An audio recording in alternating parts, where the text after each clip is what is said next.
आदाब। मुंसिफ टीवी में आपका इस्तकबाल है। बेबाक मुंसिफ के सेट पर एक बार आपका फिर खैर मकदम है। लोकसभा चुनाव नजदीक है, उससे पहले कई राज्यों के चुनाव सेमीफाइनल की तरह होंगे। कल से मुंबई में इंडिया गठबंधन के नेताओं की बैठक शुरू होगी, जो 1 तारीख को खत्म होगी। इंडिया गठबंधन की मीटिंग से पहले बयानबाजी का दौर शुरू हो चुका है। बसपा प्रमुख मायावती ने अपना रुख साफ कर दिया है कि वो दोनों में से किसी भी गठबंधन में शामिल नहीं होंगी, यानी कि ना तो वो इंडिया गठबंधन में शामिल होने वाली हैं और ना ही एनडीए गठबंधन में। इसके बाद किसको नुकसान होगा और किसको फायदा, ये भी देखने वाली बात होगी। लेकिन केंद्र सरकार ने उज्ज्वला योजना के तहत 200 रुपए की सब्सिडी देने की बात कही है। रक्षाबंधन पर एनडीए गठबंधन का यह मास्टर स्ट्रोक बताया जा रहा है, लेकिन अपोजिशन इसको लूट और उसके बाद छूट बता रहा है। इसके अलावा कई मुद्दों पर होगी बेबाक मुंसिफ के सेट पर आज हमारे साथ मौजूद हैं कांग्रेस नेता इरफान कादरी साहब, आपका इस्तकबाल है। उनके अलावा हमारे पास साथ में झारखंड से आजसू पार्टी के नेता हसन अंसारी हमारे साथ हैं, आपका भी इस्तकबाल है हसन साहब। और बहुजन समाज पार्टी से हमारे साथ हैं अलगोला रमेश, जल्द ही हमारे साथ जुड़ जाएंगे, स्टूडियो में हमारे साथ होंगे।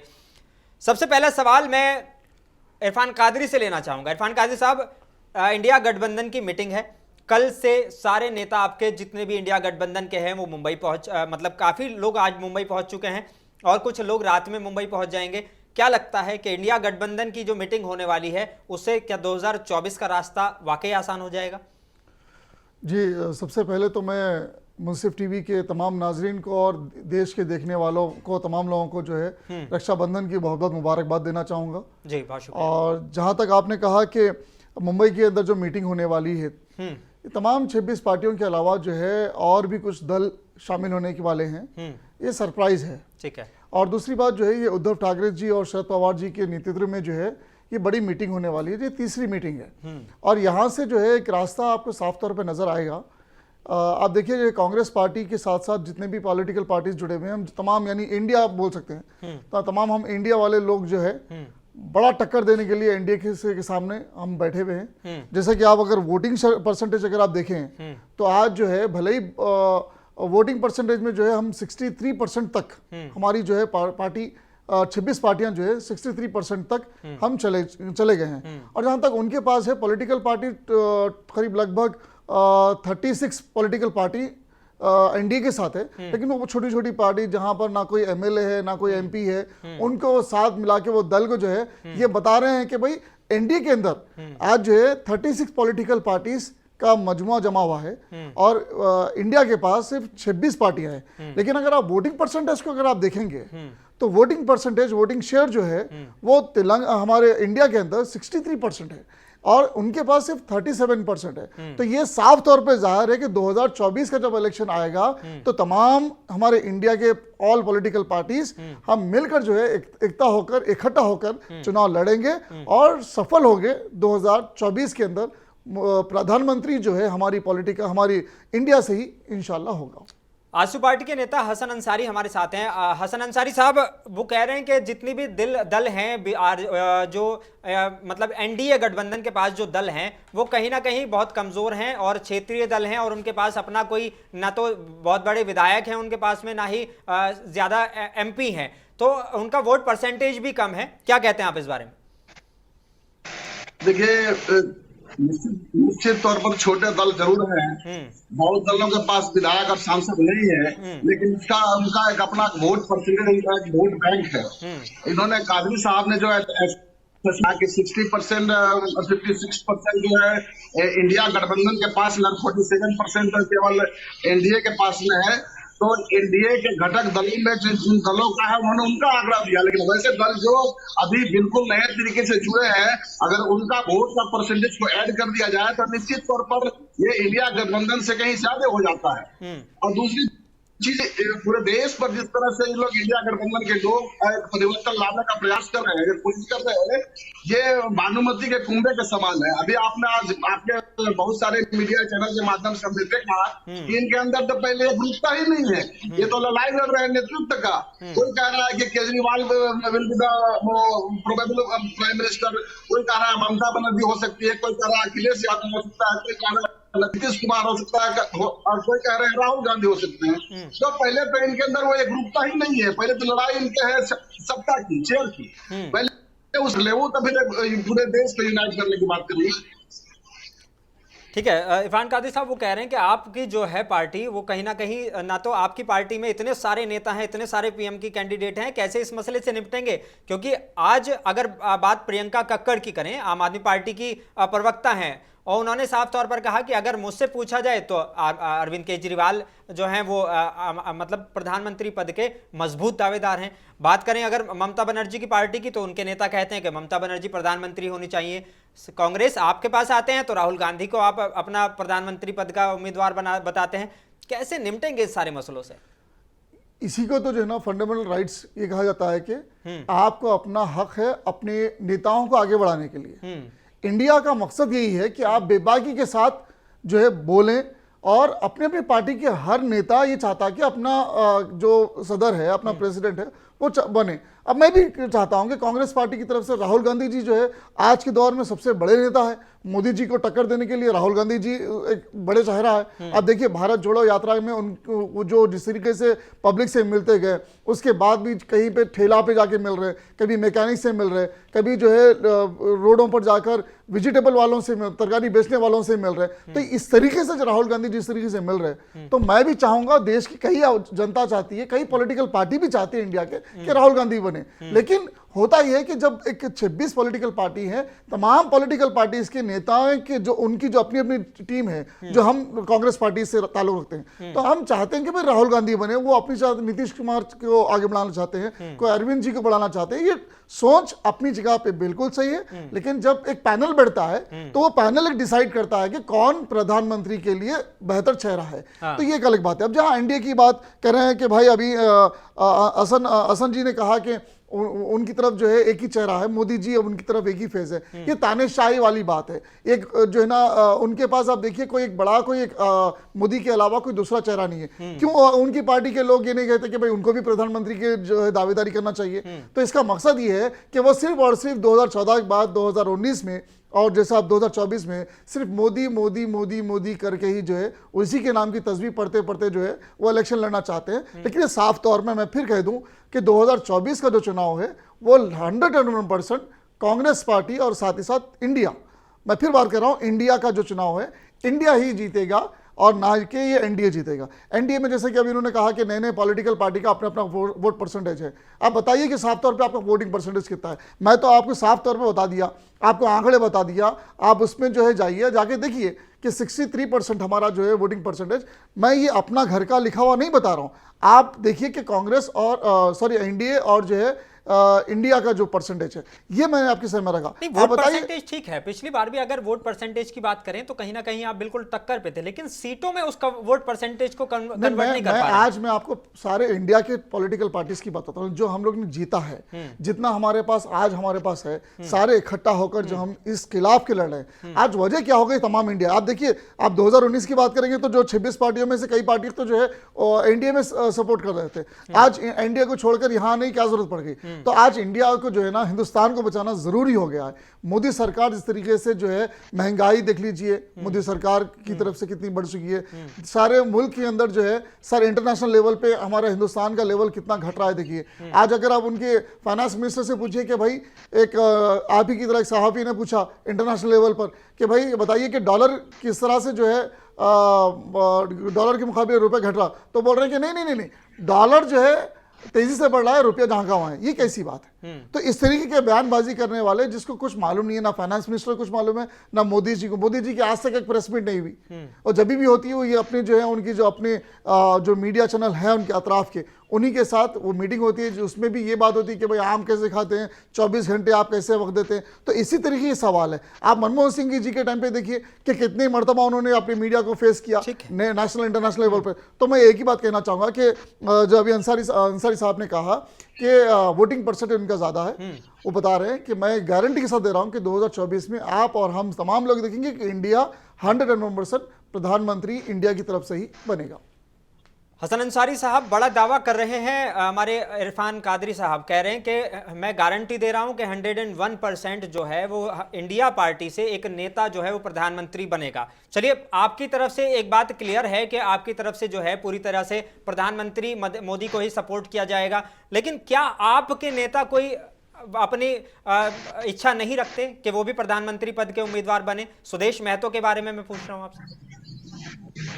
नहीं, देखिए, ऐसा है कि हम एक रीजनल पार्टी है जी और रीजनल पार्टी में भी मेरा स्ट्रेंथ उस रूप में नहीं है। अभी पार्लियामेंट में मेरे एक सांसद जी। है और इस स्टेट में झारखंड इस तरीके में विलेज हैं, तो हम इस तरह के महत्वाकांक्षा अनावश्यक पाल नहीं सकते हैं। और हम एनडीए के घटक दल है, एक छोटे घटक दल है जिसका एक झारखंड राज्य के पूरे क्षेत्र में प्रभाव है। जी तो हम इस तरह की नहीं पाल सकते कि हम हमारे लीडर अगर ये हम सोचेंगे गठबंधन के लोग हैं, तो हमारा एक रूपता के साथ ये मानना है कि राज्य का, देश का नेतृत्व जो 2 टर्म से आदरणीय नरेंद्र मोदी जी करते आ रहे हैं, निश्चित तौर पर आने वाला टर्म जो 2024 का होगा उसका नेतृत्व करने का काम वही करेंगे। नहीं, नेतृत्व अगर पीएम मोदी करते हैं तो कुछ तो आपकी उम्मीद होगी कि आपको झारखंड से कितनी सीटें मिलनी चाहिए, ये तो आपकी उम्मीद होगी कम से कम। कुछ तो डिमांड कर रहे होंगे आप झारखंड पार्लियामेंट में। देखिए, पार्लियामेंट में 14 सीटें हैं झारखंड स्टेट में जी। और इस बार अभी तो हमारे एमपी थे, हम लोग 2024 में 14 सीटें जीतने जा रहे हैं। अपवाद स्वरूप 1-2 सीट थी, जैसे राजमहल होता है, वो सीट हमारे पास नहीं थी, तो हम निश्चित तौर पर वो सीट, हम 14 सीटें हमारे खाते में आएंगी। चलिए, झारखंड से अगर 14 सीटें जीतने जा रहे हैं, लेकिन इस बढ़ती महंगाई को कैसे देखते हैं आप? क्योंकि ये लगातार महंगाई जो है वो बढ़ती जा रही है। अपोजिशन का मुद्दा कहीं ना कहीं महंगाई है। हालांकि 200 रुपए गैस पे आपने सब्सिडी देकर कहीं ना कहीं एक मास्टर स्ट्रोक खेला है एनडीए के अगर इस पे पॉइंट ऑफ व्यू से हम सोचें तो आप इसे कैसे देखते हैं जो 200 रुपए गैस सिलेंडर पर छूट दी गई है? देखिए, निश्चित तौर पर देश में महंगाई है, इससे कोई इनकार नहीं कर सकता है, लेकिन आप ये देखिएगा कि पर कैपिटा इनकम और इस मुद्रा दर जो इन्फ्लेशन जो है वो कहीं ना कहीं 6 पॉइंट समथिंग अभी भी अवेलेबल है। और ये हमारे यशस्वी प्रधानमंत्री जी ने इस चीज को शिद्दत से महसूस किया कि आम लोगों को एक राहत दी जाए, उसके लिए सरकार ने 200 रुपये जो है ना गैस सिलेंडर में सब्सिडी दिया है और छूट दी है, उस रियायत दिया है, तो उस चीज का भी लाभ हमें पार्टी को मिलेगा आने वाले समय। अपोजिशन वाले कह रहे हैं कि साफ तौर पर ये जो है, जब इतने महीने की लूट उन्होंने कर ली तो 200 रुपए की छूट देना बिल्कुल वैसा ही है जैसे किसी जगह एक बाजार लगा दिया हो, वहां पे पहले तो लूट कर ली और उसके बाद में छूट दे के लास्ट का अपना जो माल है वो निकाल दिया। अनवर साहब, मैं ये कहना चाहूंगा अंसारी साहब से जी कि अंसारी साहब ने अभी कहा कि महंगाई, एक वो खुद मानते हैं कि महंगाई बढ़ी है और इसका जो है खामियाजा हमारी तमाम जनता को हो रहा है कि ये बात बिल्कुल सही है कि मोदी सरकार कहीं ना कहीं फेलियर ही अंसारी साहब बंद अल्फाज में कह रहे हैं कि मोदी जी जो है 2014 से जो उन्होंने वादे किए थे, बहुत हो गई महंगाई की बार, अब की बार मोदी सरकार, और कई वादे किए थे। और एक बाबा ने तो एक जगह पर कहा था कि भाई 35 रुपए वाला पेट्रोल वाला चाहिए या फिर 70 वाला चाहिए, तो ऐसे कई वादे करके राय हैं। तो अभी उस टाइम पे देखिए आज क्रूड ऑयल जो है इंटरनेशनल मार्केट में पर बैरल कितना चल रहा है। अगर अंसारी साहब को मालूम है तो जरा वही आंकड़े जरा मेरे को दीजिए, मैं बताऊंगा उस हिसाब से इंडिया में पेट्रोल की प्राइस क्या होना चाहिए, डीजल का प्राइस क्या होना चाहिए था। और गैस की कीमत की जो बात कर रहे हैं 200 रुपए घटाने की बात, ये एक जनता को जो है इलेक्शन को नजदीक देखते हुए, और उनको खुद को मालूम है कि आज जो है इंडिया की बुरी हालत है और देश के अंदर मोदी सरकार को जो है लटकारा जा रहा है और उन्हें जो है इस तरीके से तमाम जनता, चाहे वो जो उनको हिंदुत्व के नाम से जो लोग वो कर रहे थे, वो प्रमोट कर रहे थे, आज वो लोग भी जो हिंदुत्व के नाम से जो है धरने दे रहे थे, मुसलमानों के खिलाफ जा रहे थे, आज वो लोग भी सोच रहे हैं कि भाई आज दाल चावल आटा सब जो है महंगा हो गया, पेट्रोल डीजल का रेट महंगा हो गया, बेरोजगारी बढ़ चुकी है, तो आज हिंदुस्तान में बहुत परेशानी है। तो आज वो लोग भी समझ रहे हैं कि भाई ये जो है बोल वाली सरकार में और वो चुप्पी सरकार में बहुत बड़ा फर्क है। चुप्पी सरकार थी लेकिन काम अपने अंजाम देती थी, ये बोलने वाले सरकार में जो है सिर्फ और सिर्फ बातों के अलावा कुछ नहीं है। आज आप देखिए क्रूड ऑयल जो इंटरनेशनल लेवल पर मार्केट में कितना है, तो इस हिसाब से पेट्रोल का प्राइस क्या होना चाहिए था, और जब मनमोहन सिंह सरकार के टाइम पे कितना हाईएस्ट था, उस टाइम पे जो है ना मनमोहन सिंह जी ने 71 तक जो है ना उसको रोककर आवाम को परेशानी उन्हें नहीं दिया। गैस की कीमत जब भी बहुत बढ़ रही थी, लेकिन कांग्रेस दौर में जो है मनमोहन सिंह ने कहा कि हम जो है इसको पब्लिक के ऊपर परेशानी नहीं डालेंगे, हुकूमत अपने कंधों पर जिम्मेदारी लेते हुए सब्सिडी देती थी। तो आज इनके सरकार में जो है मोदी सरकार के दौर में ये अपने रेडियो के साथ लगाते हुए कहते हैं कि मैं तमाम लोगों से कहना चाहूंगा कि आप जो है सब्सिडी को भी जो है दान कर दीजिए। तो अब सब्सिडी का पैसा भी गरीबों का पैसा ये अपने हड़प लिए। अब 200 रुपए देने की बात कर रहे हैं, 200 रुपए से क्या होता? आप कम करो, अगर आपकी हिम्मत हो तो 500 रुपए सिलेंडर लाइए। हमने कर्नाटक में करके दिखा दिया। हमने कहा कि राजस्थान के अंदर जब हमारी सरकार फिर वापस दोबारा आएगी तो हमने 500 रुपए सिलेंडर कर देंगे। अब हमारे तेलंगाना के अंदर भी इलेक्शन है, हम ये कह रहे हैं कि तेलंगाना के अंदर भी हमारे राज्य के अंदर हमारी सरकार आएगी तो हम 500 रुपए सिलेंडर करेंगे। यही मॉडल लेकर हम जो है इंडिया लेवल पे तो हम जो है इंशाल्लाह लाएंगे, 500 रुपए सिलेंडर कर देंगे। हसन अंसारी साहब, बड़ा दावा है, कह रहे हैं कि हमने कर्नाटक में ऐसा किया, राजस्थान में ऐसा किया, हमने 500 रुपए गैस सिलेंडर देने की वादा किया, हम उसे पूरा कर रहे हैं। क्या 200 रुपए की छूट वाकई है कि छूट है आपकी नजर में? क्या लगता है कि अगर कांग्रेस अपने राज्यों में ये कर सकती है तो भाजपा को भी अपने राज्यों में ये करना चाहिए? देखिए इरफान कादरी साहब ने एक बात को कहा जी, उस समय में गैस का रेट ये था, क्रूड ऑयल का ये प्रोडक्ट्स का ये रेट था। तो आप भी समझते हैं कि 15 वर्षों के अंदर में स्टेटस को मेंटेन नहीं किया जा सकता है। दुनिया के हर ऐसे कोई सिचुएशन है जहां पर नहीं हुआ, जहां पर दर महंगाई नहीं बढ़ी है।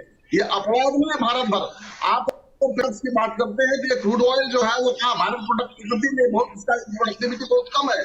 जो हम इंपोर्ट करते हैं उसी हिसाब से आप नाइबरिंग स्टेट एशिया सबकॉन्टिनेंट में देखिए आप कि नाइबरिंग कंट्रियां हैं, पाकिस्तान है, श्रीलंका है, नेपाल है, भूटान है। इन जगहों पर देखिए उनके तुलना में हमारा रेट कहीं बहुत ज्यादा है क्या? अब रहा सवाल की बेरोजगारी का मामला है तो ये देश की आबादी अब विश्व में सबसे बड़ी आबादी बन, और इतनी बड़ी आबादी में 100% लोगों को सरकारी नौकरियों के माध्यम से नहीं दी जा सकती है। लेकिन इसके लिए हम मोदी सरकार ने सरकारी नौकरियों के साथ साथ एक स्टार्टअप प्रोग्राम का भी आयोजन किया। आंकड़ा दीजिए अंसारी साहब, आपने अभी कहा कि बेरोजगारी का जो मसले पे आपने कहा कि बेरोजगारी बढ़ी है। मोदी जी ने अगर भाजपा के प्रवक्ता होते तो मैं आपसे बहुत अच्छा सवाल करता था, लेकिन कहीं ना कहीं आपको छूट देते हुए मैं ये पूछ रहा हूं कि मोदी जी ने कहा था कि 2 करोड़ हर साल नौकरियां देंगे। तो आप ये आंकड़ा दीजिए कि कितने साल, इनकी 10 साल के अंदर कितने लोगों को इन्होंने नौकरियां दिया। आपके मोदी जी नहीं कहा था ना इरफान साहब, जिस राज्य में हम रहते हैं झारखंड स्टेट में 2019 में आपके कांग्रेस ने कहा था कि 5 लाख युवाओं को रोजगार देंगे। ये 3.5 वर्ष बीत गए हैं, 5 या 15 लाख। मैं आपको भारत की बात कर रहा हूँ, मोदी सरकार की मैं बात कर रहा हूँ। आपने अभी कहा कि ना ये देखिए, जब झारखंड के बारे में बात होगी तो झारखंड के बारे में हम बहस जरूर करेंगे। मैं as a Congress party leader, मैं झारखंड के बारे में जब बहस होगी तो हम करेंगे जरूर। लेकिन आज देश की बात चल रही है तो देश में मोदी जी ने कहा कि 2 करोड़ नौकरियां देंगे हर साल। तो आप ये मानते हैं कि 2 साल हर साल 2 करोड़ नौकरियां मिली है नहीं मिली है? आप मुझे बता दीजिए। और ये कहीं ना कहीं जो महंगाई जो बढ़ रही है इसके ऊपर हम मोदी सरकार में ही जिम्मेदार है। और रही बात तीसरी बात, आप बोल रहे हैं कि क्रूड ऑयल के बारे में, आज यूक्रेन और रूस की लड़ाई में रूस को जो है पाबंदी लगाने के बावजूद हिंदुस्तान वहां से पेट्रोल ले रहा है, तो सस्ते में मिलना चाहिए। जवाब ले लीजिए। जी हसन अंसारी बताएं। देखिए कादरी साहब, यहाँ प्राइवेट सेक्टर में भी पब्लिक सेक्टर में भी है, दुनिया का मतलब नौकरी नहीं हो पाती है। तो निश्चित तौर पर बड़े पैमाने पर इस सरकार ने प्रयास किया अपने इन वर्षों में कि युवाओं को रोजगार से जोड़ा जाए, इनके लिए अलग व्यवस्थाएं लाई गई। 15 लाख रुपए आपके अकाउंट में आए अंसारी साहब?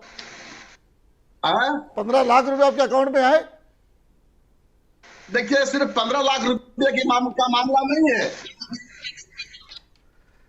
देखिए अंसारी साहब, कुछ की थी सरकार ने उस सब चीजों को, मैं आपकी मजबूरी, सही बात है कि देश आज इस तरह का प्रश्न कर रहा है कि 15 लाख रुपया वाला मामला, लेकिन ये अपवाद स्वरूप खाली इससे मुद्दे को लेकर के आगे नहीं बढ़ सकते हैं। अच्छा, आप इस बार अगर चुनाव झारखंड से ही आपकी पार्टी लड़ती है तो झारखंड में कम से कम कितने सीटें आप अपनी एनडीए गठबंधन से मांग रहे हैं? कितनी सीटें आपको चाहिए? आजसू पार्टी को कितनी सीटें चाहिए? देखिए ये तो हमारा नेतृत्व तय करेगा। जो गठबंधन की बैठक होगी उस बैठक में चीजें तय होंगी कि कहां पर हम जीतने की स्थिति में है और कहां पर भारतीय जनता पार्टी में है। अच्छा, ये जब गठबंधन की बैठक होगी तब इससे चीजें तय होंगी। अभी से हम लोगों ने कहीं से कोई चीजों को स्थापित करके नहीं रखा है। अच्छा, क्या लगता है कि इंडिया गठबंधन की जो कल मुंबई की मीटिंग होने वाली है, आपको लगता है कि वाकई अगर ये कामयाब हो जाते हैं गठबंधन को बनाने में, अपनी सीटों पर एक मत होने में, तो क्या नुकसान पहुंचाएगा? देखिए, देश इनके भ्रम की जाल में फंसने नहीं जा रही है।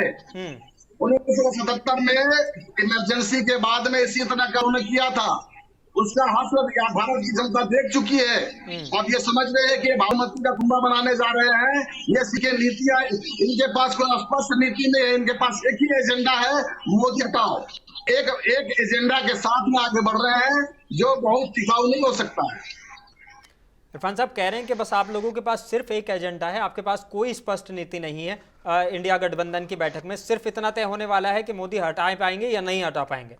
भाई अंसारी साहब अगर बीजेपी के प्रवक्ता होते तो उनको बहुत अच्छे से अल्फाज में बताता था, लेकिन ठीक है, झारखंड से है, बिलोंग करते हैं, लेकिन शायद कुछ ना कुछ उनके होमवर्क में कमी होगी। मैं बता रहा हूँ, बार बार कह रहा हूँ कि मोदी साहब को हटाने के लिए सिर्फ पॉलिटिकल पार्टीज नहीं बल्कि जनता भी बहुत नाखुश है। आज देखिए कि वही तो बता रहा हूँ कि सारे देश के अंदर महंगाई की तरफ से कितने परेशान हैं लोग। आप पूछिए उनसे, आटा का भाव देखिए, प्राइस देखिए, वेजिटेबल का हाल देखिए। इनकी स्मृति ईरानी से जब पूछा गया एक मीडिया चैनल के द्वारा कि आपके जब 150 रुपये टमाटर हो गया तो आपके घर में, आपके चूल्हे के में फर्क पड़ा क्या, तो वो कहती है कि उसी जर्नलिस्ट को बोल रही है कि आप से मैं कह दूं कि आप जेल में कैसा था आपको। तो इस तरीके का सवाल है, ये इनके पास सवाल नहीं, इस सवाल का जवाब देने के लिए जब सत्ता में अगर आप बैठते हैं तो अगर कमी पेशी अगर कुछ होती है तो आपका काम होता है कि आप उसकी जवाब दें, जवाबदेही करें। आप कहते हैं कि रोजगार जो है, पकौड़ा तलना भी इनके पास रोजगार है, तो इनके पास कोई नीति बराबर नहीं है, इनके पास कोई तरीका नहीं है, कोई सिस्टम नहीं है। तो ये इनकी सिर्फ बातें हैं और देश बाखूबी जान रहा है। मैं बार बार कह रहा हूं, देश बाखूबी जान रहा है, महंगाई से बहुत परेशान है, मोदी सरकार के झूठे वादों से परेशान है। जब ये इंटरनेशनल लेवल पे जब जाते हैं, जब दूसरी कंट्री जाते हैं, जो वहां पे मीडिया को, जो लोगों को इकट्ठा करते हैं, तो समझ में आएगा कि पेड लोग हैं, मोदी मोदी मोदी मोदी, लेकिन असलियत कुछ और है। जब दूसरी तरफ से मीडिया से पूछती है कि भाई ये क्या मोदी जी आए हैं स्वागत के टाइम पे, तो आप कैसा लगता है, तो वो लोग बड़े अफसोस के साथ कहते हैं मोदी जी ने अब तक कुछ अच्छे स्कीमात हिंदुस्तान के अंदर जारी नहीं किया, तो हम बहुत परेशान है कि मोदी जी कुछ तो करेंगे। तो मोदी जी भाग रहे हैं मीडिया के सवालों के साथ, मीडिया के सवाल का जवाब देने के लिए, और मोदी जी जो है हर तरीके से फेल है। अब उनको जितना डिफेंड करना है करने दीजिए, लेकिन मैं बता दूं कि 2024 में सिर्फ और सिर्फ इंडिया ही आगे बढ़ेगा। इंडिया के साथ साथ ये जो बेचने वाले कंपनीज है, हमारी जितने भी हिंदुस्तान के अंदर बड़ी बड़ी कंपनीज को हमने बड़ी मेहनत के साथ बढ़ाया था, तो उस कंपनियों को बेचने वालों को जो है वापस दोबारा सत्ता में नहीं आएगी। ये मैं चैलेंज के साथ कर रहा हूं अंसारी साहब को। हसन अंसारी साहब, एक बड़ा मुद्दा अब आपके लिए एक और नया मुद्दा पैदा हो गया है, वो ये है कि चीन ने अपने नए नक्शे को जारी किया है और उसमें अरुणाचल प्रदेश और अक्साई चीन को अपना हिस्सा बताया है। इसको आप क्या कहना चाहेंगे? देखिए, चाइना और भारत का ये सीमा विवाद ये कांग्रेस की ही देन है। अरे वाह, ये जो परिस्थितियां विकसित हुई है कांग्रेस के शासन, इंदिरा के समय में भी यही स्थितियां थी, और उसी समय से उन लोगों ने घुसपैठ का जो अभी जो मैप तैयार किया है, ये सारा प्रक्रिया जो है ना कांग्रेस, जिसका खामियाजा आज पूरी जनता को और सरकार को इसी भोगना। लेकिन पीएम मोदी कह रहे हैं कि हमारी 1 इंच भी जमीन किसी ने नहीं ली है। यही बात कह रहे हैं राजनाथ सिंह और यही कह रहे हैं अमित शाह। वो कह रहे हैं कि हमारी 1 इंच भी जमीन नहीं किसी ने ली है। लेकिन राहुल गांधी दावा कर रहे हैं कि मैं अभी लद्दाख होकर आया हूं और लद्दाख का हर बंदा जानता है कि वहां पर जो है हमारी मतलब कहीं ना कहीं लद्दाख का हर बंदा जानता है कि चाइना ने हमारी जमीन को लिया है। देखिए, पीएम मोदी या राजनाथ सिंह जो कह रहे हैं वो सच कह रहे हैं कि ये एक प्रोपेगेंडा है। इस प्रोपेगेंडा के माध्यम से जनमानस में को ये दिखाना चाहते हैं या राहुल गांधी या इंडिया गठबंधन के लोग कि मौजूदा नेतृत्व के तहत ये देश भी सुरक्षित नहीं है, सीमा भी सुरक्षित नहीं है। चाइना इस सरकार के रहते हुए चाइना बहुत बड़े भूभाग में, भारत के भूभाग में घुस गया है। इस तरह का फैलाने का ये काम कर रहे हैं। वास्तविकता ये है कि चाइना ने भारत की 1 इंच जमीन भी कहीं अभी कब्जा है वो अपने जमीन पर है। इरफान कादरी साहब, ये प्रोपेगेंडा बंद कर दीजिए। वो कह रहे हैं कि प्रोपेगेंडा है, इसके अलावा कुछ नहीं है, हमारी चीन ने कोई जमीन नहीं ली है। देखिए अब तक जितनी बहस हुई है अनवर जी, ये देश के अंदर की बात हुई थी। तो उसमें हर चीज को मैं एक्सेप्ट करूंगा, मतलब जो भी हमारी लड़ाई होगी देश के अंदर की होगी, देश की भलाई के लिए होगी। जहां तक देश की बात है, देश की जमीन की बात है, हमारे सिपाही जब लगातार कंटिन्यू ठहरे हुए हैं और ये बार बार कह रहे हैं कि लद्दाख की जमीन को भी जो है हड़पा गया चाइना की तरफ से और जो है अरुणाचल की प्रदेश की, तो ये मोदी सरकार को और इनमें शर्म आनी चाहिए ये लोग को। मैं इनके अल्फाज क्या कहूं, क्योंकि मैं एक सेना के जो है खानदान से आता हूं। 1971 में मैंने भी अपने मामा को शहीद देखा है। तो मैं ये कहना चाहूंगा कि जब अरुणाचल प्रदेश की जमीन हो, चाहे लद्दाख की जमीन हो, बार बार रिटायर्ड आर्मी के कर्नल और जनरल जो है उन्होंने आके कहा कि लद्दाख की जमीन को भी जो है चाइना ने कब्जा किया और उन्होंने अरुणाचल के अंदर कॉलोनीज बना दिए, 30-30 किलोमीटर अंदर अंदर घुस गए। तो उसके बाद मोदी जी ने क्या किया, मोदी जी ने जो है अपने चाइना के प्रेसिडेंट के साथ वो अपने साथ गुजरात में आते हैं और झूला झूलते हैं। और इससे पहले जब 2014 की बात याद होगी आपको, एक एंथोनी जी को उन्होंने क्या कहा था, ये कहा था कि जब चाइना जब हमारे सीमा के अंदर आ रहा था तो उस वक्त जो है एक एंथोनी जी वहां पर जाके, वो मैं मोदी जी की बात को कह रहा हूं कि उन्होंने कहा कि वहां पर जो है वो चाइना के अंदर तारीफें कर रहे हैं। अरे लाल आंखें दिखाना चाहिए था बोले। आज ये मोदी जी की कहां है, 56 इंच का सीना कहां, उनका लाल इंच का जो है ना लाल आंखें कहां गई। आज परसों जो ब्रिक की जो मीटिंग हुई वहां पर हाथ बांध कर खड़े हुए। शर्म आनी चाहिए थी इनको। अरुणाचल प्रदेश की जब जमीन जा रही थी तो उनके पास हिम्मत नहीं है पूछने की।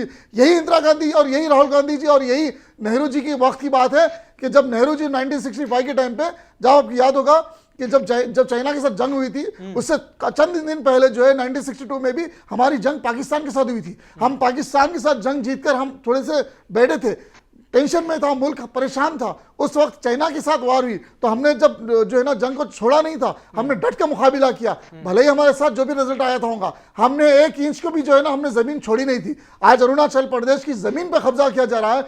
लोग आकर कह रहे हैं हालात लद्दाख के अंदर, जब राहुल गांधी जी अपनी बाइक जब वहां पर गए थे तो वहां पर लोगों ने कहा कि हमारी जमीनों को यहां पर जो है ना कब्जा किया गया, तो मोदी जी को शर्म आनी चाहिए थी, यूएन के अंदर अपनी बात रखना चाहिए था, चाइना के प्रेसिडेंट के साथ बात करना चाहिए था। आज ये डिफेंड कर रहे हैं ये लोग, इनको शर्म नहीं आती है इंडिया के लोगों को।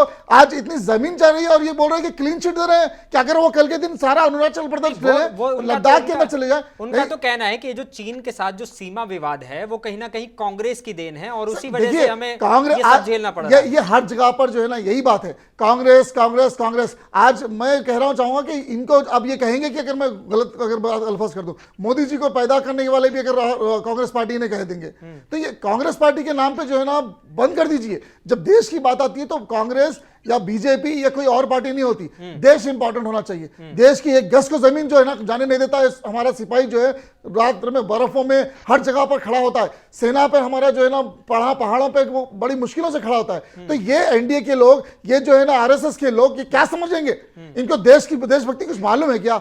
बिल्कुल नहीं मालूम है। ये अरुणाचल प्रदेश आज हमारी जमीन चले आ रही है, आज ये कह रहे हैं डिफेंड कर रहे हैं, इनको शर्म नहीं आती इनको।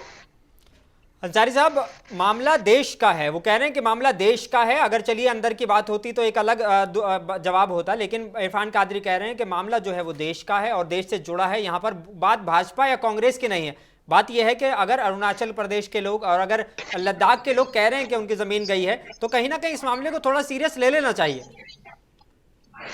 देखिए, इरफान कादरी साहब ने बहुत जज्बात से उन्होंने बताया, इस बात को मुझे वाकिफ नहीं थे। उनके परिवार के लोग भी आर्मी में शहीद हुए हैं, ये बात भी सही है। उन्होंने 1962 के वार का जिक्र किया, इंडो चाइना वार का, फिर इंडो पाकिस्तान वार का जिक्र किया। और पर पूरा देश इस चीज को जानता है कि 1962 के अलावा इत्तेफाक से वही पैदाइश के मिसाल थी, इसलिए मुझे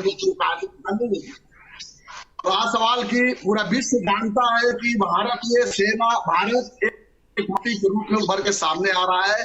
भारतीय सैनिक, भारतीय सेना मजबूत अवस्था में है और के प्रोपेगेंडा करके भारतीय सेना के मनोबल को गिराने का प्रयास ना करें। मैं तो यही कहना चाहूंगा इंडिया गठबंधन के लोगों से, कादरी साहब से, कि हमारे सैनिक बॉर्डर पर मुस्तैद और तैनात है। आप झारखंड में रहते हैं अंसारी साहब, आप हिम्मत करके एक मर्तबा आप आपके एनडीए के लोगों को लेकर आप लद्दाख जाइए। आप झारखंड में रहते हैं, आप एक मर्तबा लद्दाख जाइए, वहां के लोगों से पूछिए। ये राहुल गांधी जी ने नहीं कहा, जब राहुल गांधी जी ने वहां गए थे तो वहां पर लोगों ने कहा कि हमारी लद्दाख की जमीन को जो है चाइना ने कब्जा किया। अरुणाचल प्रदेश में जब लोगों ने गया तो वहां पर कहा कि अरुणाचल प्रदेश की जमीनों को कब्जा किया। चलिए ठीक है, थोड़ी देर के लिए मैं अगर आपकी बात को मान लूं कि अगर ये हम लोग प्रोपोगंडा कर रहे हैं तो आप सीरियस कहां हैं फिर? आप चलिए प्रोपोगंडा को आप लेकर आगे बढ़िए, आप जाइए वहां पर सेना से पूछिए कि क्या हालात है, कितने कॉलोनीज वहां पर बना रहे हैं वहां पे लोग, कैसे वो लोग अंदर आ रहे हैं। आपको मालूम होना चाहिए कि वहां पर जो आसाम का जो इस साइड का इलाका है जिसको लेग पीस कहा जाता है, वहां पर जो है चाइना की नजर है। अगर वहां पर कब्जा चाइना अगर आ गया तो फिर हमारा जो नॉर्थ ईस्ट का जो हमारा जो अलायंस है उसके ऊपर हमारे को जो ना बड़ी परेशानी होती है। तो आप जो है ये बेकारी की बातें ना करें अंसारी साहब, आपके एनडीए वालों को कहें कि आप एक मर्तबा जो है, अगर राहुल गांधी जी अगर कह रहे हैं तो कुछ ना कुछ प्रूफ के साथ कह रहे हैं, कांग्रेस पार्टी अगर कह रही है तो कुछ ना कुछ सबूत के साथ कह रही है। तो आप एक मर्तबा सीरियस होकर आप ज्वाइंट मीटिंग लगाइए, जाकर आपके मोदी जी को बताइए कि जाकर जो है ना सेना को और बॉर्डर पे जाकर देखिए कि कहां पे कब्जा हुआ नहीं हुआ। आप उसके बजाय आप डिफेंड कर रहे हैं। तो मैं इसी बात पे कह रहा हूं सर साहब कि एनडीए के लोगों को शर्म आनी चाहिए, क्योंकि ये देश में जो है ना आपकी एनडीए वाले या फिर आरएसएस वालों की कोई भी 1% भी जो है इसमें योगदान नहीं रहा था आजादी के लिए। आजादी के लिए इस देश की जनता ने आजादी के लिए जो है ना आगे बढ़ के लगे थे। अरुणाचल प्रदेश के लोग आगे बढ़कर जो है ना इस देश को कुर्बानी देते। तो आपको ये चाहिए था कि आप जो है चीज जवाब ले लीजिए, जवाब निश्चित तौर पर कादरी साहब, हमारी सरकार सारे मसले पर पहली निगाह रखी हुई है और हम ये देश की जनता को ये आश्वस्त कराना चाहेंगे कि देश के मान सम्मान और भूमि को किसी के सामने हम गिरवी रहने नहीं देंगे और मौजूदा नेतृत्व के अंदर ये देश सुरक्षित है। हम एक किसी के पास जाने नहीं देंगे और जो जिन मुद्दों को आपने उठाया है, सरकार उन मुद्दों पर ध्यान रखते हुए निश्चित तौर पर आपने जो मुद्दे उठाए हैं कि सरकार गाफिल नहीं है, सरकार सारी चीजों को देख रही है और सारे स्थिति स्पष्ट हो जाएगी आने वाले समय में। देश किसी भी परिस्थिति में एक इंच जमीन किसी को, चाहे चाइना और चाहे पाकिस्तान, को छोड़ने नहीं जाए। आप यही तो बात इरफान कादरी, आप जो है वो कह रहे हैं कि मनोबल आप कांग्रेस, हमारी जो सेना है उसका मनोबल आप गिराने का काम कर रहे हैं। अगर इस तरह के एक भी इंच जमीन नहीं गई है और इस तरह का इल्जाम लगाए जा रहे हैं तो कहीं ना कहीं सेना पे इल्जाम है कि आप सेना हमारी डिफेंड नहीं कर पाई। बात सेना के ऊपर हमारा कभी सवाल था ना रहेगा। सेना हमारी जो है बेबाकी के साथ बॉर्डर पे खड़ी है। देखिए कि कई मर्तबा सेना के कई वीडियोस आते हैं, आपने भी कभी देखा होगा, क्योंकि मैं ये बार बार कह रहा हूँ, बड़े फख्र से कह रहा हूँ कि मैं सेना फैमिली से आता हूँ। तो वहां पर जो है बड़ी मुश्किलों के साथ हमारी सेना जो है खड़ी होती है। सेना पे कभी हमारा सवाल नहीं रहा। आज सेना है जिसकी वजह से हमारी जो है ना जमीन, आज जो भी हम बेबाकी के साथ आराम के साथ सो रहे हैं, बैठ रहे हैं, खा रहे हैं, पी रहे हैं, तो ये सेना की वजह से। लेकिन सरकार निकम्मी होने की वजह से जो है कहीं ना कहीं हमारी जमीनों पे जब कब्जा हो रहा है, तो हमारे जो लेफ्टिनेंट कर्नल्स है, रिटायर्ड आर्मी के एम्प्लॉइज है, उन्होंने वहां के जो हालात देखे हैं, वो फोर्स की हालात देखकर आकर जब अपोजिशन लीडर्स को बता रहे हैं, तो अपोजिशन लीडर्स का काम है कि सरकार को याद दिलाएं कि आपकी सरकार के अंदर यहाँ जमीन कब्जा हो रही है, आप क्या कर रहे हैं। तो इसका यहाँ पर आप ये नहीं बोल सकते कि आप 1965 में आपके उस वक्त में क्या हुआ था, आपके कारगिल की जंग में आपने क्या किया था, कि ये सवाल का वक्त नहीं है। देश के जब जमीन कब्जा हो रही है तो आप सीरियस होना चाहिए, आप सीरियस होकर उस पर एक्शन लेना चाहिए। चलिए अब आपसे भी एक सवाल ले लेता हूं। मैंने हसन अंसारी साहब से लिया था। 200 रुपए का उज्ज्वला योजना के तहत जितने भी ग्राहक आते हैं, उपभोक्ता आते हैं, उन लोगों को 200 रुपए का फायदा दिया गया है, सब्सिडी दी गई है गैस सिलेंडर पर। 200 रुपए पहले दी जा रही थी उनको, तो कहीं ना कहीं अब 400 रुपए ये हो गए हैं। इसको अब आप एज ए अपोजिशन और एज ए इंडिया कैसे देखते हैं आप? देखिए, मोदी साहब को ये डर लगने लगा है। मैं फिर वही बात कहूंगा कि जो इंडिया की जो आज पूरी इकट्ठा टीम हो रही है, तो ये मोदी जी को डर लगने लगा है कि कहीं ना कहीं जो है उनका जो सर्वे है, भाजपा का भी अपना जो सर्वे है, उसमें भी बड़ी नुकसान का जो है उनको समझ में आ रहा है कि इसलिए उज्ज्वला योजना के तहत जो है वो 400 रुपए दे रहे हैं और कॉमन जो लोग हैं उनको जो है 200 रुपए का सिलेंडर देने की, 200 रुपए कम करने की बात कर रहे हैं। ये सिर्फ और सिर्फ महज एक चॉकलेट है। अगर वो देना चाहते थे तो फिर जो हमारी हम कांग्रेस के टाइम पे जो सब्सिडी दिया जाती थी वो सब्सिडी देना चाहिए था। मैं अगर बात कहूंगा अगर मोदी जी से, तो मैं रिक्वेस्ट ये करूंगा कि आप वाकई जो है जनता की भलाई सोच रहे तो 500 रुपए सिलेंडर करें। 500 रुपए सिलेंडर करेंगे तभी तो राहत मिलेगी। आज एक 10,000 कमाने वाला आदमी 1200 रुपए का सिलेंडर कहां से लेगा? उसका घर का खर्चा कैसा चलेगा? टमाटर का प्राइस देखिए आप क्या है, आप प्याज का रेट देखिए। तो ये सब प्राइस देखते हुए अपने बच्चों का एजुकेशन बेहतर कहां से करेगा, हेल्थ सेक्टर में वो कैसे अपने आप को करेगा। तो ये सब मुश्किलें हैं। आप 200 रुपये देकर जो है ना उनको जो है ना बेइज्जत कर रहे हैं मेरे हिसाब से। तो अगर मोदी जी अगर वाकई जो है आवाम के लिए इंटरेस्ट सीरियस होते तो वो सिलेंडर को 500 रुपये करते थे, ना कि सिर्फ जो है 200 रुपये कम करते। ये सिर्फ और दिखावा है, ढोंगी तमाशे है। 2014 को नजर में रखते हुए मोदी जी ढोंग कर रहे हैं, उसके अलावा कुछ। मायावती ने साफ कर दिया है कि वो अब किसी भी गठबंधन में शामिल नहीं होने जा रही है, ना तो इंडिया गठबंधन में शामिल होंगी और ना ही एनडीए गठबंधन में शामिल होंगी। क्या लगता है कि मायावती अगर अलग चुनाव लड़ती हैं, जैसे उन्होंने कहा कि जितने भी आने वाले राज्यों के चुनाव हैं उन चुनाव में वो कहीं ना कहीं पूरी तरह से उनकी पार्टी अकेली लड़ेगी, जैसे 2007 में वो लड़े थे, ऐसे ही जो आने वाला लोकसभा का चुनाव है उसमें भी उनकी पार्टी अकेली लड़ने वाली है? क्या लगता है कि बसपा के अलग जाने से नुकसान होगा इंडिया गठबंधन को? ना बीजेपी को बसपा की वजह से तो हमारे कोई ऐसा वो नहीं है। अगर हम ये चाहते हैं कि हम एक सोच वाले लोग, हाँ, जो इकट्ठा है, सेक्युलर माइंड के लोग हैं, जो हर तरीके से हम ये चाहते हैं कि मुक्त कैसे करें, भाजपा को मुक्त कैसे करें, कैसे देश के अंदर जो है खुशहाली लाए, वो सोच वाले लोग जो है इस मुल्क के अंदर तमाम पार्टी इकट्ठा हो रही है। अगर वो समझती हैं कि वो अलग होकर जो है अलग रहकर चुनाव में बेहतरी कर सकती है, वो तो फिर उनकी अपनी पार्टी की उनकी मर्जी है, उनको अपने राइट्स है। लेकिन अगर वो आना चाहती है तो हमारे लिए तो हम वेलकम करते हैं। अभी चुनाव के लिए बहुत टाइम है। मैं समझता हूं कि मायावती जी जो है ना, मेरे हिसाब से ये सोच बना के रखी कि चार स्टेट में इलेक्शन है, उसके बाद शायद वो अपना प्लानिंग करेगी जो भी है। अगर वो अलग भी लड़ती तो इसको इंडिया को कोई नुकसान नहीं। हसन अंसारी साहब, आपसे सवाल है मेरा, अगर मायावती आज साफ कर चुकी हैं वो कि कहीं ना कहीं बिल्कुल अलग लड़ने वाली हैं, क्या लगता है कि एनडीए गठबंधन की, क्योंकि वो पहले साथ ही रही हैं, तो कहीं ना कहीं उनका झुकाव दोबारा से आपकी तरफ हो सकता है? देखिए, राजनीति संभावनाओं का खेल है, किसी भी संभावना से कोई इनकार नहीं कर सकता है। ये अभी बहुत सारी चीजें पाइपलाइन में है, सारी चीजें स्पष्ट होंगी। मतलब लगता है कि कहीं ना कहीं मायावती को मनाने में आप कामयाब हो सकते हैं? हमने कहा ना कि राजनीति संभावनाओं के लिए कुछ भी संभावना हो सकती है।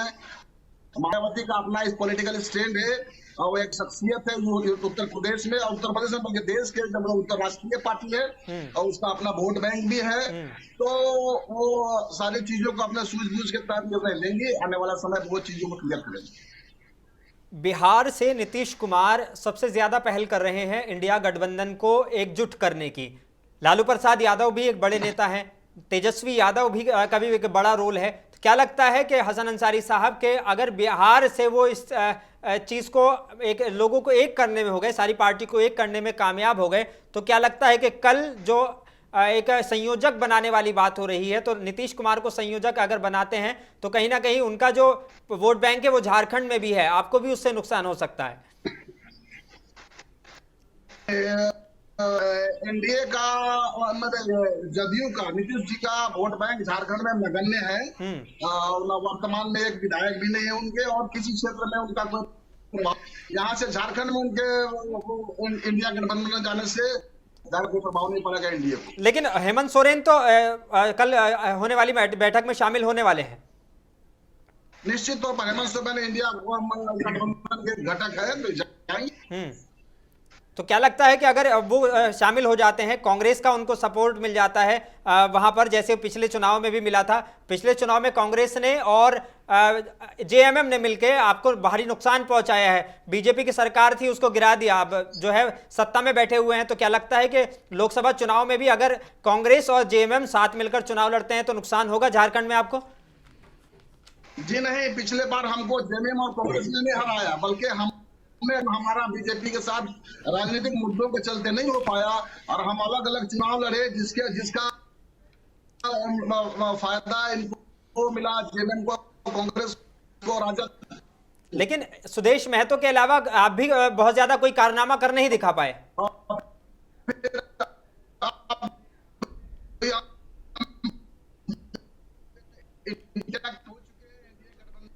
पुनः इंटैक्ट हो चुके, कोई नुकसान नहीं। देखिएगा अगर वोटिंग इनसे जाए तो निश्चय के तमाम, साथ ही राज्य सत्ता में भागीदारी सबसे बड़ी होगी और हम सरकार बना लेंगे। लोकसभा चुनाव ममता बनर्जी कह रही हैं कि पहले भी हो सकते हैं। अंसारी साहब, लोकसभा चुनाव अगर पहले होते हैं तो क्या लगता है कि कितनी सीटें जीतने में आपका एनडीए गठबंधन कामयाब हो पाएगा?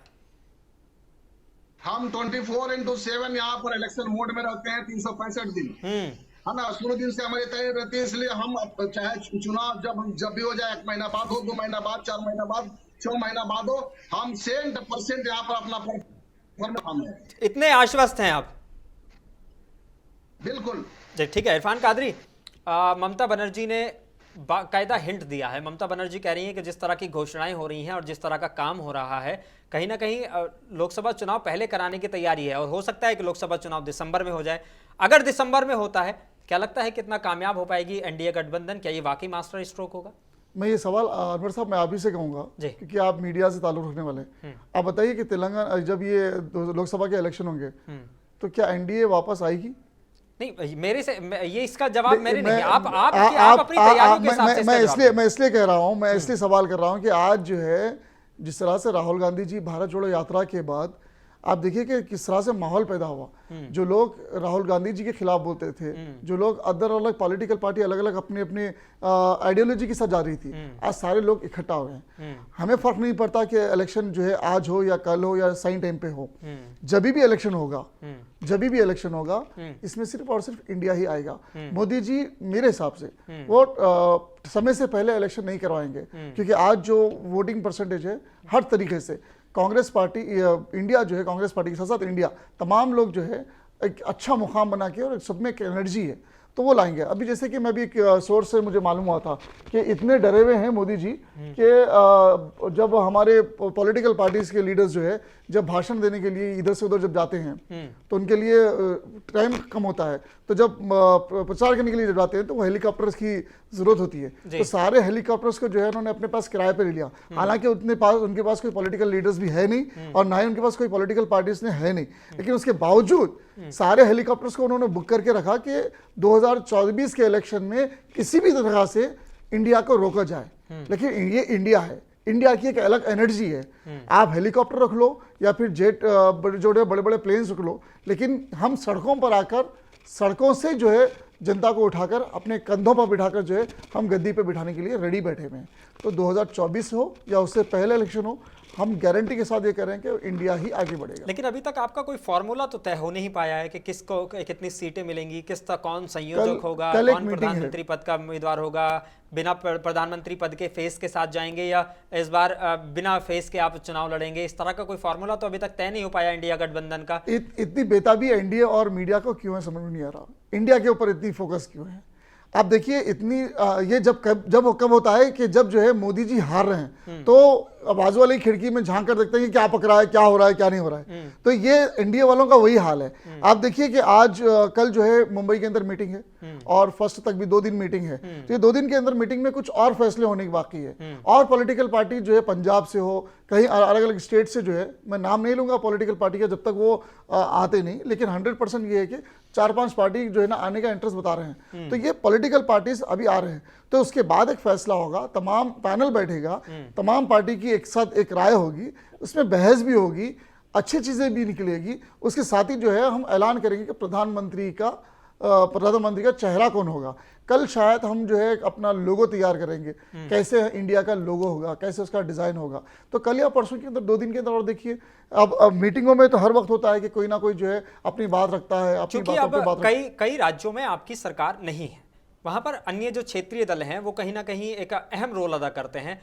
तो क्या बड़ा भाई होने के नाते, बड़ी पार्टी होने के नाते, बड़ा दिल करके आप उन लोगों को ज्यादा सीटें देंगे और खुद कम सीटों पर लड़ेंगे? देखिए 2004 की बात इलेक्शन में आप याद करें तो हमने कई मरतबा कुर्बानियां भी दी थी, लेकिन जब यूपीए उस वक्त था, आप कांग्रेस पार्टी क्योंकि एक नेशनल पार्टी है और नेशनल पार्टी जाहिर सी बात है अपनी सीट ज्यादा रखेगी, और उसके बाद ही जो है स्टेट पॉलिटिकल पार्टीज जितनी भी है उनको भी अच्छे खासे मौका दिया जाएगा। जब तमाम लोग इकट्ठा एक सोच बनेगी तभी जो है हम 2024 के अंदर हमारी हुकूमत ला सकते हैं। तो इसी वजह से मैं आपको कह रहा हूं कि थोड़ा सब्र करें। कल और परसों 2 दिन मीटिंग है और इस मीटिंग के अंदर आपको तय हो जाएगा कि कौन कौन क्या क्या पोस्ट आएगा, और नहीं होगा तो और मीटिंग हो रही कि अभी इलेक्शन का टाइम है। स्ट्रैटेजी जरूरी है कि कैसे आज के हालात से जो है निपटा जाए, कैसे इन लोगों को हटाया जाए, 2 बेचने वालों को और 2 खरीदने वालों को कैसे यहाँ से देश से भगाया जाए। तो ये हमारी प्लानिंग है, तो इस प्लानिंग को हम जो है मुकम्मल करेंगे, उसके बाद ही जो है इंशाल्लाह आपके सामने बात आएगी। इतनी जल्दी क्या है अभी। हसन अंसारी साहब, आखिरी सवाल मेरा आपसे कि आपके क्या मुद्दे रहेंगे इस पूरे चुनाव में होने वाले में, और जैसे कि इरफान कादरी कह रहे हैं के जो हेलीकॉप्टर्स पहले से पहले बुक कर लिए गए हैं, तो कहीं ना कहीं ये गलत काम मतलब तरीके से काम कर रही है। लेकिन वो कह रहे हैं कि फिर भी अगर ज़रूरत पड़ी तो वोटर को अपने कंधे पे, जनता को अपने कंधे पे बिठाकर हम वोट दिलवाने के लिए तैयार हैं।